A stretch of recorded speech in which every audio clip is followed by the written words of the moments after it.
Un garçon passe en vendant du gâteau quand il laisse tomber son argent, une fille prend l'argent et le montre à sa mère. La femme dit que sa fille a eu beaucoup de chance d'avoir trouvé l'argent. Le garçon surprend la conversation des femmes et dit que l'argent était à lui. Les femmes le nient et disent qu'elles garderont l'argent.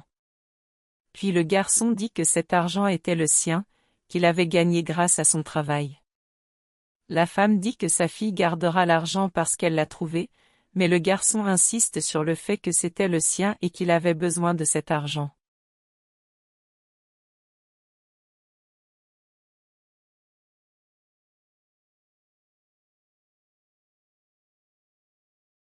La femme se met alors en colère contre le garçon et jette le gâteau que le garçon vendait par terre.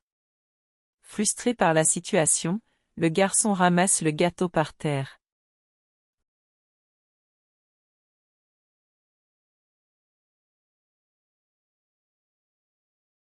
Plus tard, deux hommes parlent quand le garçon s'arrête et commence à étudier leur conversation. L'homme plus âgé dit au plus jeune que sa fille était à proximité et voulait qu'il lui vende des morceaux de gâteau. Le jeune homme demande la raison de cela et le plus âgé dit qu'il était juste censé lui obéir et mettre quelque chose à l'intérieur du gâteau.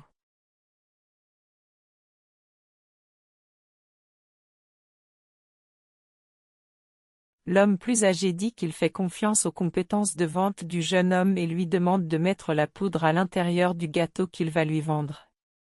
En entendant cela, le garçon court avertir la fille.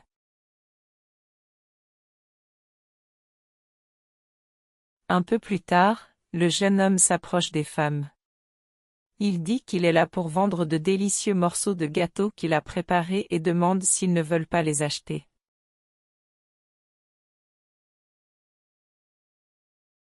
La femme dit qu'elle ne veut pas, mais la fille semble intéressée et demande à sa mère de lui acheter un morceau. La femme accepte et dit à sa fille d'en acheter une pièce, elle demande à l'homme le prix, mais il dit qu'il ne leur facturera rien et s'en va.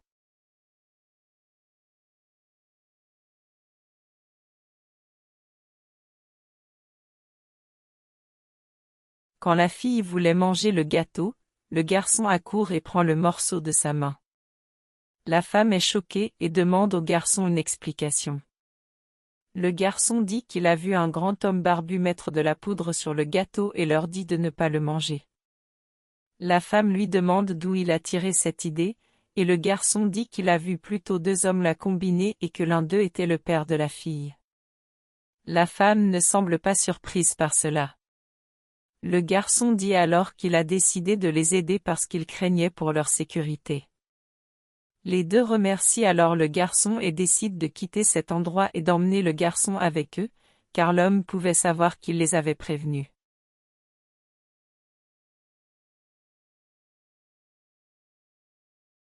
Plus tard, les trois arrivent à l'endroit où vit le garçon, il dit qu'il n'a pas de famille et que c'était le seul endroit sûr pour lui.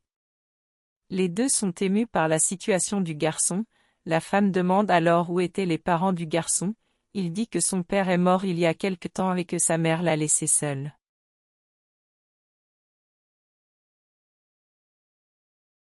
On nous montre que sa mère était fatiguée de sa vie et de son fils et qu'elle est donc partie. Le garçon dit qu'il ne peut pas être sans sa mère, mais elle lui dit de chercher quelque chose à faire et que le garçon devrait l'oublier. Attristé par la situation du garçon, la femme dit qu'il était trop jeune pour vivre seul, le garçon dit alors qu'il a vendu des morceaux de gâteau pour survivre. Les femmes s'excusent alors pour la façon dont elles ont traité le garçon plus tôt et lui rendent l'argent.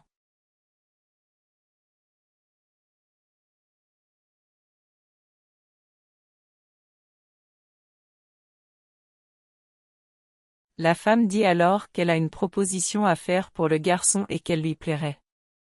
Elle dit au garçon que seuls les deux vivent dans sa maison et que s'il le voulait, il pourrait vivre avec eux. Le garçon dit que c'est une bonne idée et qu'elle a toujours voulu un petit frère.